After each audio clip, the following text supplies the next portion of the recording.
আখের গোছানোর একটা প্রতিযোগিতা তৈরি হয়েছে। এই প্রতিযোগিতার ফল কি দেখেছেন?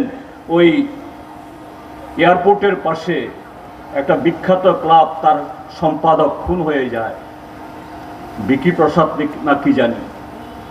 বন্ধুরা, এটা শুধু বিকি প্রসাদ না, গত 1 বছরে 1 ডজনের বেশি লোক খুন হয়েছে এবং প্রায় সবাই হলো বিজেপির, হয় আদা নেতা, সিকি নেতা, চারানা নেতা, সব।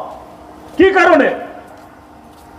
জনগণের স্বার্থ রক্ষা করার জন্য না, যুবকদের কাজের দাবিতে না, শুধু অবৈধভাবে আখের গোছানোর প্রতিযোগিতা। উপরতলাতে যারা সাংবিধানিক পদে আছেন তারা আইন শৃঙ্খলাকে, আইন কানুনকে বৃদ্ধাঙ্গুষ্ঠ দেখিয়ে কোটি কোটি টাকা কামাচ্ছেন, আর নিচু তলায় এদের সমর্থকদের দিয়ে কাউকে গাঁজা পাচার, চিনি পাচার, গরু পাচার, আর এইভাবে সিন্ডিকেট করে PWD office, rural development engineering office, CPWD office, এসব জায়গায় মানুষের যাওয়ার কোনো সুযোগ সেখানে নেই।